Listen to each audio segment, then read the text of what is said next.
कर्नाटक विधानसभा चुनाव में कांग्रेस का मैनिफेस्टो आने और हनुमान जी की एंट्री के बाद हनुमान भगवान छाए हुए हैं।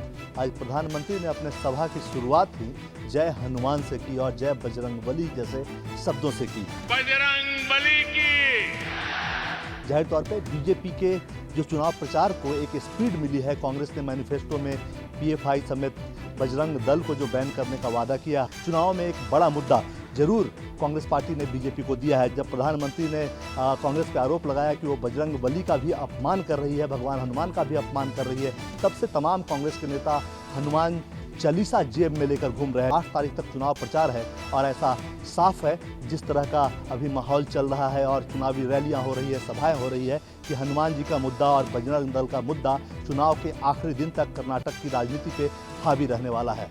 कैमरामैन अमित राय के साथ कुमार गौरव, न्यूज़ 24 दिल्ली। लगातार 24 साल एनसीपी के राष्ट्रीय अध्यक्ष पद पर बने रहने के बाद एनसीपी सुप्रीमो शरद पवार ने एनसीपी के राष्ट्रीय अध्यक्ष पद से अपना इस्तीफा दे दिया है। इसके बाद अब चर्चा शुरू हो चुकी है कि एनसीपी में अगला राष्ट्रीय अध्यक्ष कौन होगा। 4 नाम प्रमुख रूप से सामने आए हैं। पहला नाम है सुप्रिया सुले का, जो शरद पवार की बेटी है। दूसरा नाम आ रहा है अजित पवार का, जो भतीजे है। तीसरा नाम है प्रफुल्ल पटेल का, तो चौथा नाम है सांसद सुनील तटकरे का। लेकिन एनसीपी सुनील तटकरे पे दाव नहीं लगा सकती, क्योंकि महाराष्ट्र में जब वो मंत्री थे तब उनके ऊपर सिंचाई घोटाले के बड़े आरोप हुए थे। अजित पवार की बात करें तो अजित पवार की नजदीकियां पिछले कुछ दिनों से भाजपा से बढ़ चुकी है और अजित पवार केंद्र की राजनीति में रुचि नहीं रखते। तीसरा नाम है प्रफुल्ल पटेल का, लेकिन प्रफुल्ल पटेल इनकी दोस्ती भारतीय जनता पार्टी के नेताओं के साथ भी है। ऐसे में एक ही नाम बचता है सुप्रिया सुले का। अब ये कयास लगाए जा रहे हैं कि शरद पवार सुप्रिया सुले का ही नाम अध्यक्ष पद के लिए आगे कर सकते हैं। विनोद जगदाले, न्यूज़ 24 मुंबई। मंगलवार के दिन शरद पवार ने पार्टी अध्यक्ष पद छोड़ने की घोषणा की थी। इसके बाद से ही लगातार शरद पवार को मनाने की कोशिशें काफी तेज हो चुकी है और एनसीपी पार्टी में भी बैठकों का दौर जारी है। बुधवार की सुबह एनसीपी नेता शरद पवार के घर सिल्वर ओक पर उनसे मिलने पहुंचे और उन्हें मनाने की कोशिश की गई ताकि वो अपना मन बदले। इस बीच 11 बजे के आसपास यशवंतराव चौहान सेंटर में एनसीपी पार्टी की एक प्रमुख बैठक भी बुलाई गई। इस बैठक में खुद शरद पवार शामिल हुए तमाम एनसीपी पार्टी के बड़े नेता।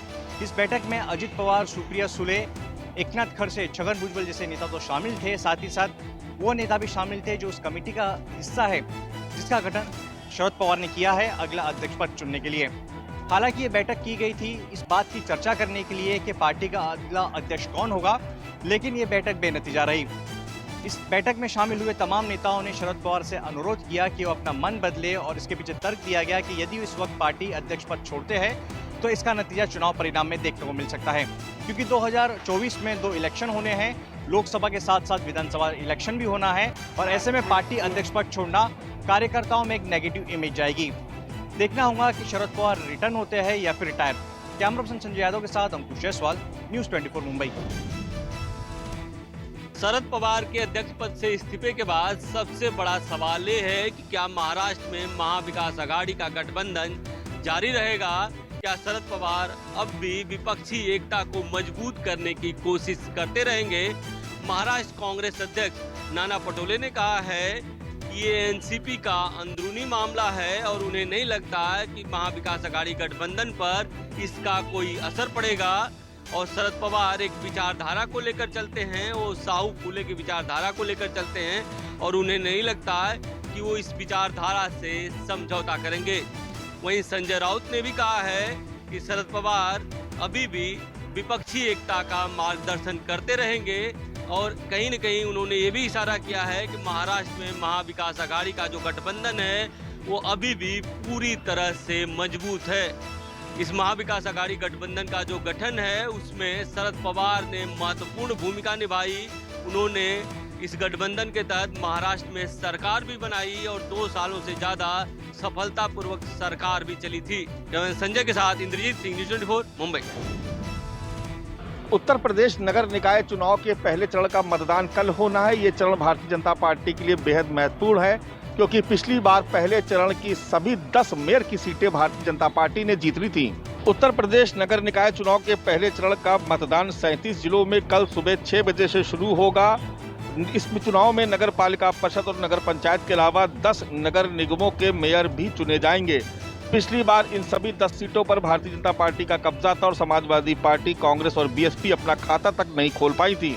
लेकिन इस बार हालात बदले हुए नजर आ रहे हैं। अपने गढ़ को बचाए रखने के लिए बीजेपी दिन रात मेहनत कर रही है। मुख्यमंत्री योगी आदित्यनाथ और दोनों डिप्टी सीएम समेत तमाम मंत्रियों ने बीजेपी उम्मीदवारों के पक्ष में जमकर प्रचार किया। लेकिन इस बार अखिलेश यादव भी सक्रिय रहे। उन्होंने भी तमाम जिलों में जाकर अपने प्रत्याशी के समर्थन में पूरी ताकत झोंक दी। उत्तर प्रदेश में नगर निकाय चुनाव को आने वाले लोकसभा चुनाव 2024 का सेमीफाइनल माना जा रहा है। इसलिए समाजवादी पार्टी हो या बीएसपी, सभी सियासी दल इस बार बीजेपी के खिलाफ खुद को स्थापित करने के लिए पुरजोर प्रयास कर रहे हैं। कैमरा पर्सन धर्मेंद्र कुमार साहू के साथ मानस श्रीवास्तव, लखनऊ, न्यूज़ 24।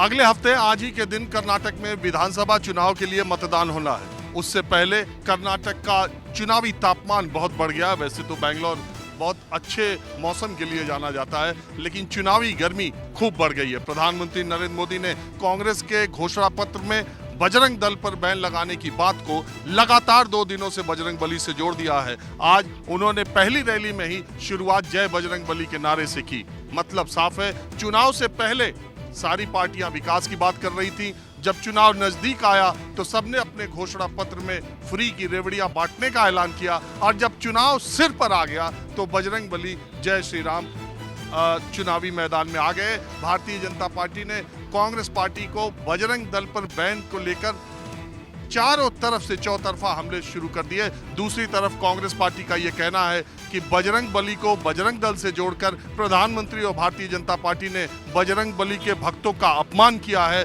भगवान का अपमान किया है। एक संस्था, एक संगठन से जोड़ करके बजरंग बली को बीजेपी लगातार अपमान कर रही है। तो बात ये, कल तक अनुशासनहीनता का पाठ पढ़ाने वाली भारतीय ओलंपिक संघ की अध्यक्ष पीटी उषा आज दिल्ली के जंतर मंतर पर पहलवानों के धरने के 11वें दिन उनसे मिलने पहुंची। तकरीबन आधे घंटे तक चली इस मुलाकात में बजरंग पूनिया, विनेश फोगाट, संगीता फोगाट, साक्षी मलिक मौजूद रही। सूत्रों से मिल रही जानकारी के मुताबिक पीटी उषा सरकार का संदेश लेकर आई थी। उन्होंने इन खिलाड़ियों को यहां से धरना उठाने की बात कही और बदले में उन्होंने आश्वासन दिया कि सरकार की तरफ से या फेडरेशन की तरफ से जो भी सहयोग हो सकता है वो करेंगे।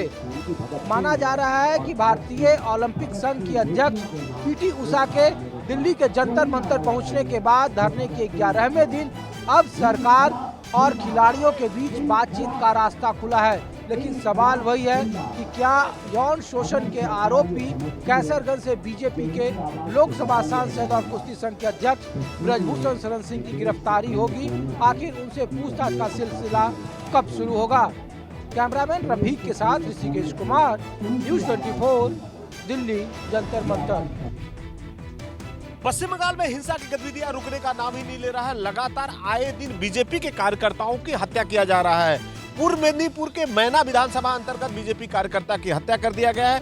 हत्या के प्रतिवाद में बीजेपी आज पूर्व मेदिनीपुर में 12 घंटे का बंद बुलाया है। बीजेपी का कहना है कि लगातार जो टीएमसी के कार्यकर्ता है, टीएमसी के जो बीजेपी के कार्यकर्ता है, उनकी हत्या करा रहे हैं। और इसके प्रतिवाद में आज शुभेंदु अधिकारी सहित तमाम बीजेपी के बड़े नेता यहाँ पे मौजूद हैं और जगह जगह पांशकुड़ा से लेकर दीघा तक 100 जगहों पे ब्लॉक किया गया है, गाड़ियों को रोका गया है। पुलिस प्रशासन की तरफ से पूरी वहाँ पे मुस्तैदी किया गया है। अतिरिक्त पुलिस बलों के जवानों की तैनाती की गई है। जगह जगह बीजेपी के कार्यकर्ता रोड को ब्लॉक किए हैं और कई वहां पे वाहनों को जिस तरह से रास्ते में रोका गया है और दूसरी तरफ टायर जलाकर बीजेपी के कार्यकर्ता नेता विरोध प्रदर्शन कर रहे हैं। कैमरामैन विनोद के साथ मनोज पांडे, पूर्व मेदिनीपुर। जम्मू कश्मीर में पुलवामा जैसा आतंकी हमला दोहराने की नापाक साजिश रच रहे हैं पाकिस्तान द्वारा पाले गए आतंकी। इस आतंकी हमले की आशंका के बाद पूरे जम्मू कश्मीर में हाई अलर्ट जारी किया गया है। जम्मू पठानकोट नेशनल हाईवे पर रेड अलर्ट जारी किया गया है और हम इस समय मौजूद हैं जम्मू पठानकोट नेशनल हाईवे पे। यहाँ पर आप देखिए कि जम्मू कश्मीर पुलिस के जवान हैं, ऑफिसर हैं, बेहद ज़्यादा अलर्ट हैं और जो भी गाड़ी जो है जम्मू पठानकोट हाईवे से आ रही है, जा रही है, उसकी बारीकी से जांच की जा रही है, क्योंकि ऐसी जानकारी सूत्रों से मिली है कि जम्मू कश्मीर में होने जा रही G20 की बैठक से ठीक पहले आतंकी जो हैं जम्मू कश्मीर में बड़ा आतंकी हमला कर सकते हैं। ये जानकारी मिली है सूत्रों से कि नियंत्रण रेखा के बेहद नजदीक आतंकी पहुंचे हैं, जिनकी संख्या 30 के करीब है, जो नियंत्रण रेखा के जरिए घुसपैठ की फिराक में है और अंतर्राष्ट्रीय सीमा पर आतंकी टनल के जरिए घुसपैठ करना चाहते हैं। यही मकसद है कि पाकिस्तान अपने किसी भी नापाक मंसूबों में कामयाब न हो पाए। कैमरामैन पवन के साथ Pankaj Sharma, news 24, Jammu Srinagar national highway, Samba.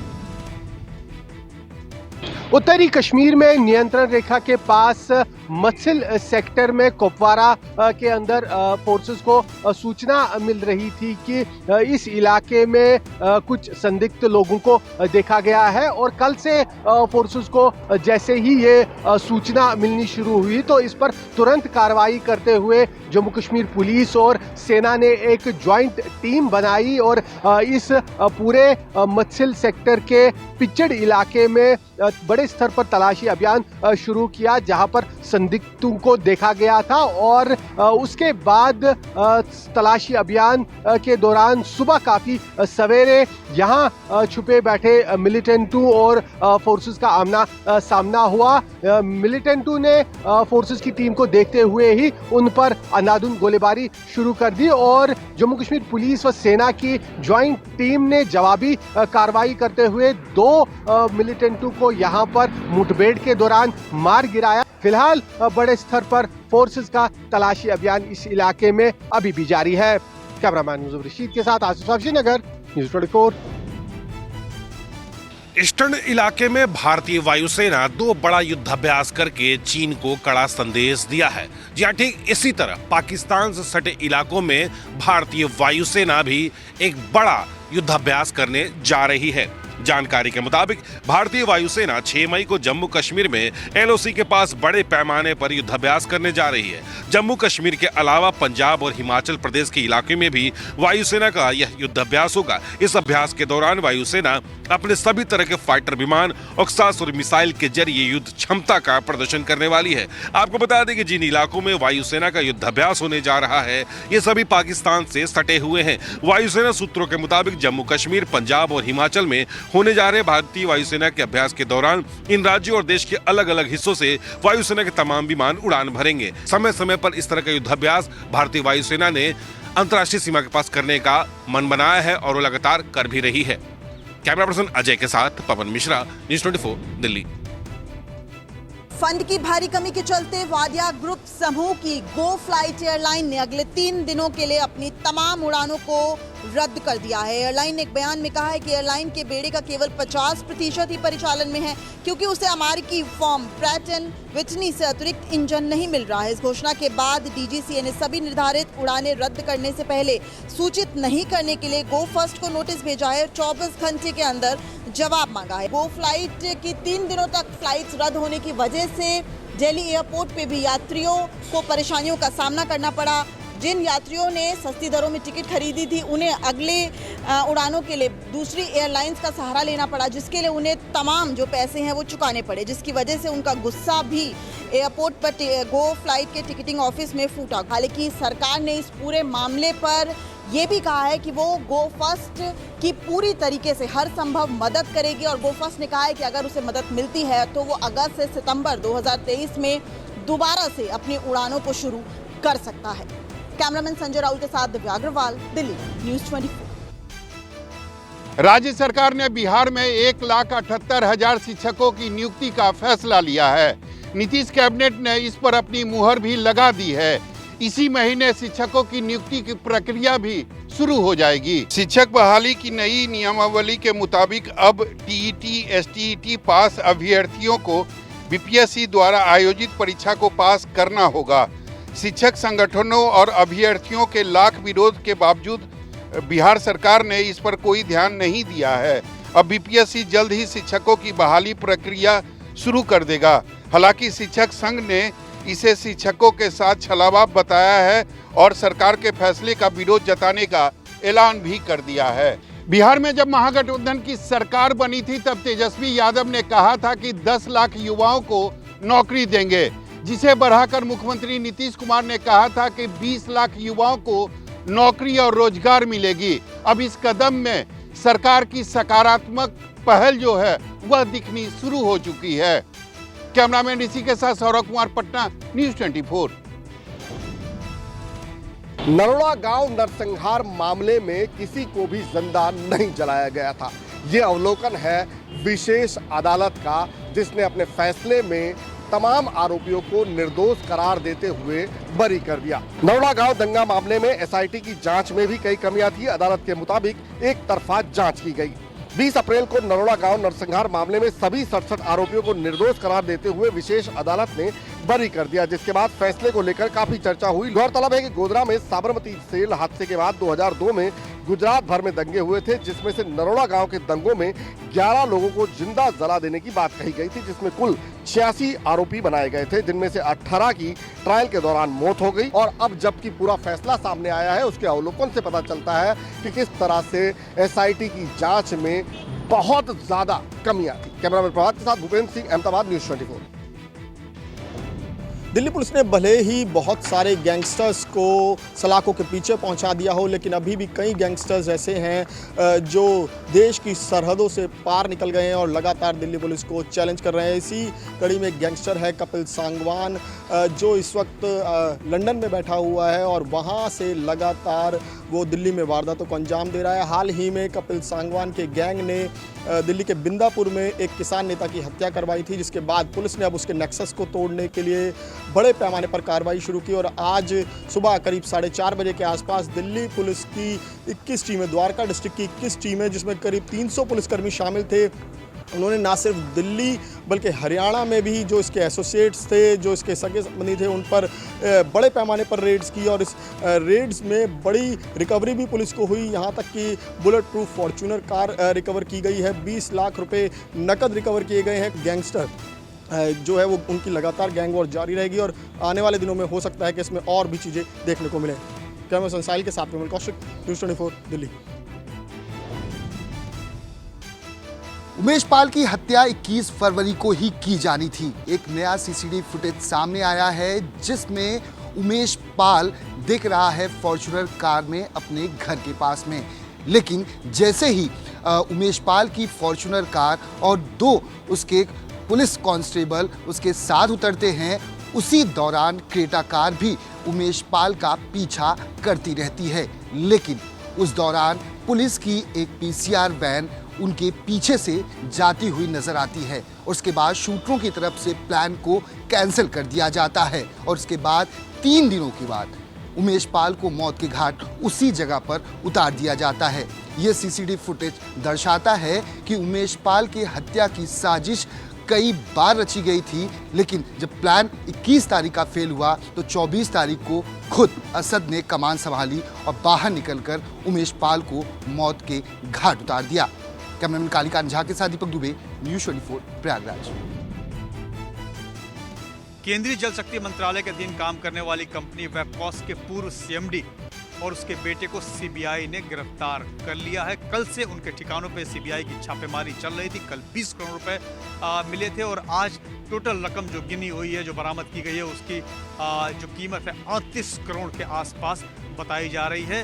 कार्रवाई सीबीआई की अभी भी जारी है। सीबीआई से मिली जानकारी के मुताबिक गुप्ता और उनके परिवार के सदस्यों के खिलाफ प्राथमिकी दर्ज करने के बाद सीबीआई ने उनके परिसरों की तलाशी ली थी, जहां संपत्ति और अन्य कीमती सामानों से संबंधित दस्तावेजों के अलावा करीब 38 करोड़ रुपए नकद अभी तक जब्त किए जा चुके हैं। आपको बता दें कि केंद्रीय जल शक्ति मंत्रालय के लिए वेबकॉस जो सार्वजनिक उपक्रम है, ये बड़े बड़े हाइड्रो पावर प्रोजेक्ट्स के लिए काम करती है, उसकी योजना बनाती है और उसमें इस तरह के जो पूर्व सीएमडी हैं उनके भ्रष्टाचार की कहानी सामने आई है, जिसमें सीबीआई लगातार कार्रवाई कर रही है। और अब तक जो कुछ भी बरामद हुआ है उससे ये जानकारी मिल रही है कि इसमें जांच की आंच अभी और आगे तक भी जा सकती है। कैमरामैन अजय के साथ प्रशांत देव, न्यूज़ 24। राजस्थान में अब सरकारी अधिकारियों के लिए उपयोग में लाई जाने वाली गाड़ियों को पेट्रोल पंप के मालिकों ने डीजल और पेट्रोल देने से इनकार कर दिया है। दरअसल 5 मई से इन सबको पेट्रोल और डीजल दिया जाना बंद कर दिया जाएगा। इसके पीछे की वजह यह बताई जा रही है कि पेट्रोल मालिक एसोसिएशन की ओर से यह कहा गया है कि राजस्थान सरकार पर इन पेट्रोल पंपों को 400 करोड़ रुपए का बकाया देय है। दरअसल राजस्थान की सरकारी गाड़ियों में कूपन की व्यवस्था है, जहां पर वे एक निर्धारित पेट्रोल पंप पर जाकर कूपन देकर पेट्रोल भरा सकते हैं और उसके एवज में महीने के आखिरी में सरकार पूरी रकम का कूपन के अनुसार पेट्रोल के मालिकों को भुगतान कर देती है। लेकिन काफ़ी वक्त से यह भुगतान नहीं हो पाया है और 400 करोड़ रुपए तक की उधारी राजस्थान सरकार पर चढ़ गई है। ऐसे में पेट्रोल पंप के मालिकों की ओर से साफ कर दिया गया कि यदि 5 मई से पहले उनकी बकाया रकम उन्हें नहीं मिली तो वे किसी भी सरकारी गाड़ी में अपनी ओर से पेट्रोल और डीजल नहीं डालेंगे। कैमरामैन विजय सिंह के साथ श्रीवत्सन, जयपुर न्यूज़ 24। माफिया मुख्तार अंसारी और उनके भाई अफजाल अंसारी को अदालत से सजा दिलाने के बाद यूपी सरकार का शिकंजा माफिया मुख्तार के बेटे अब्बास अंसारी पर कस रहा है। 8 मुकदमों में से 7 मुकदमों में चार्जशीट फाइल कर दी जा चुकी है। माफिया मुख्तार अंसारी और उसके भाई अफजाल अंसारी को सजा होने के बाद अब्बास के खिलाफ लखनऊ, गाजीपुर, मऊ, चित्रकूट गंभीर धाराओं में 8 आपराधिक मामले दर्ज हैं। इनमें 7 मामले में आरोप पत्र दाखिल किए जा चुके हैं। अभियोजन विभाग ने इन सभी मामलों में पैरवी तेज कर दी है। अब्बास अंसारी के खिलाफ बीते 4 वर्षों में 8 मुकदमे दर्ज हुए हैं। अब्बास वर्तमान समय में कासगंज जेल में बंद है। अगर अब्बास की भी सजा होती है तो उसकी विधायकी सदस्यता रद्द हो जाएगी। इसके बाद मुख्तार के परिवार में कोई राजनीतिक दावेदार नहीं बचेगा। तो वहीं मुख्तार की पत्नी आसफा अंसारी भी मऊ, गाजीपुर पुलिस की वांटेड है। फिलहाल उत्तर प्रदेश सरकार की जीरो टॉलरेंस नीति के तहत माफियाओं के खिलाफ कार्रवाई लगातार जारी है। माफिया मुख्तार अंसारी और उसका भाई अफजाल अंसारी, मुख्तार का बेटा अब्बास अंसारी और उसकी पत्नी निखत वर्तमान समय में जेल में है। मुख्तार की पत्नी फरारी काट रही है। मुख्तार का छोटा बेटा जालसाजी के मुकदमे में वांछित है। कैमरा पर्सन सचिन सैनी के साथ मनोज पांडे, लखनऊ न्यूज़ 24। पटियाला की केंद्रीय जेल में बंद भाई बलवंत सिंह रजवाना की दया याचिका पर आज सुप्रीम कोर्ट ने उस याचिका का निपटारा करते हुए कहा कि अब जो फैसला है वो गृह मंत्रालय रहे कि इसका क्या किया जाना है, क्योंकि इससे पहले बलवंत सिंह रजवाना ने दया याचिका डाली थी जिसमें कहा गया था कि वो 27 वर्षों से जेल में बंद है और क्योंकि ह्यूमन राइट की वायलेशन है और इस पर उसका निपटारा किया जाए। और इसी के चलते ही बलवंत सिंह रजवाना को अब तक 27 वर्ष हो चुके हैं क्योंकि उसको सीबीआई की विशेष अदालत ने फांसी की सज़ा सुना दी थी। और अब क्योंकि मामला काफ़ी ज़्यादा इस पर राजनीति भी हो रही है और इसी के चलते ही श्रोमणी अकाली दल बार बार बंदी सिंहों की रिहाई की मांग करता आ रहा है। अब ये गेंद गृह मंत्रालय के पाले में है कि गृह मंत्रालय इस पर अब क्या निर्णय लेता है। कैमरामैन इंद्रजीत के साथ विशाल इंग्लिश, न्यूज़ 24, चंडीगढ़। मध्य प्रदेश में तमाम डॉक्टर्स हड़ताल पर हैं और ये तस्वीरें आपको दिखाते हैं भोपाल की। आपको बता दें कि मध्य प्रदेश में 13 मेडिकल कॉलेज से संबंधित अस्पताल, इसके अलावा तमाम जो जिला अस्पताल हैं, इसके अलावा प्राथमिक स्वास्थ्य केंद्र और चिकित्सा जो स्वास्थ्य केंद्र है वहाँ के सभी डॉक्टर हड़ताल पर पहुंच चुके हैं। ये तस्वीरें देखिए भोपाल में सीनियर डॉक्टर, जूनियर डॉक्टर सभी यहाँ पर मांग कर रहे हैं और ये लंबे वक्त से मांग चली जा रही थी कि डीएसईपी किया जाए, जिस तरह से बाकी राज्यों में भी हो चुकी है। और उसी मांग को लेकर अब एक बार फिर डॉक्टर हड़ताल पर हैं। हालांकि कुछ मरीजों को भी यहाँ पर परेशानी हो रही है। एहतियातन सरकार की तरफ से कुछ पैरामेडिकल स्टाफ का भी इंतजाम किया गया है ताकि मरीजों को परेशानी ना हो। मुख्यमंत्री शिवराज सिंह चौहान ने एक बड़ी बैठक भी बुलाई थी जिसमें कलेक्टर और कमिश्नर को निर्देश दिए हैं कि वो किसी भी तरह के मरीजों को परेशानी ना हो। डॉक्टर्स हैं वो यहाँ पर हड़ताल पर हैं और जो मांगे हैं वो लंबे समय तक वो मांग चली आ रही थी। डीएसईपी के अलावा जो मांगे हैं, पुरानी पेंशन बहाल करना, इसके अलावा जो डॉक्टर्स हैं उनकी मांग है कि जो प्रशासनिक हस्तक्षेप है वो ना हो। इस तमाम मांगों को लेकर यहाँ डॉक्टर्स हड़ताल पर हैं और इसी के चलते अब चूंकि चुनावी साल है और चुनावी साल में ना सिर्फ मुश्किल मरीजों के लिए है जो अस्पताल में आते हैं यहाँ पे इलाज कराने की, बल्कि सरकार की भी यहाँ पर मुश्किलें खड़ी होती नजर आ रही हैं। कैमरा पर्सन कमलेश व्यास के साथ विपिन श्रीवास्तव, न्यूज़ 24, भोपाल। उत्तर भारत के कई राज्यों में हो रहे बेमौसम बारिश की वजह से कहीं राहत तो कहीं परेशानी बढ़ गई है। लगातार कई राज्यों में बारिश हो रही है जिसकी वजह से किसानों को काफ़ी ज़्यादा नुकसान हो रहा है। लेकिन जहां जहां हीट वेव कंडीशन थे जाहिर तौर पर वहां पर राहत काफ़ी बड़ी है। लेकिन जिस तरीके से मई महीने में बारिश हो रही है ऐसे में वैज्ञानिकों के साथ साथ आम लोगों के लिए भी अचंभित करने वाला मौसम है, क्योंकि मई के महीने में तपती जलती गर्मी होती है लेकिन पारा लुढ़क गया है और ऐसे में ठंडक महसूस हो रही है।